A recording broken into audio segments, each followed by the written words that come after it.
President and Mrs. Obama released their 2013 tax returns today. They had an adjusted gross income of $481,000 and paid $98,000 in federal income taxes, an effective tax rate of about 20%.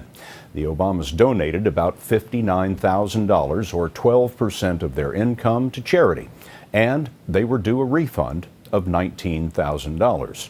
Like the president, Mary Grice is a federal employee, and she thought she had a tax return coming, but as Wyatt Andrews tells us, she had another thing coming altogether. 2 months ago, Mary Grice, a career employee at the Food and Drug Administration, was notified that the U.S. Treasury had confiscated her tax refunds, state and federal, totaling $4,500. The government had taken the money before she knew there was a problem. To be honest, I was ticked off. I'm like, how can they intercept or take my funds without my first being notified about it?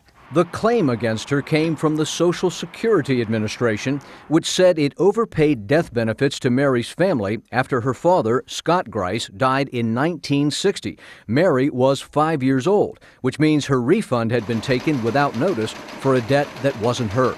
Her attorney, Robert Vogel, has sued, demanding that the government stop these collections. The government should not be in the business of trying to collect 30-year-old debts from people.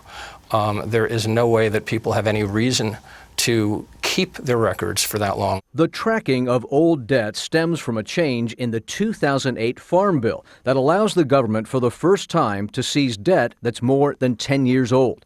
Social Security released a statement saying it's found 400,000 taxpayers who've been overpaid up to $714 million. It also claimed that Social Security attempts multiple times to notify debtors before collection, but Mary Grice, as a government employee, should have been easy to find. What do you think about the fact they never notified you? To be honest, I think it's a ploy. We'll get your money first. Mary Grice's story, which was first reported in the Washington Post, led to a very quick reaction in Congress. Scott, two senators, Barbara Boxer and Barbara Mikulski, have asked that Social Security stop going after decades-old debt when the taxpayer involved was a child. Wyatt Andrews in our Washington newsroom. Wyatt, thank you very much.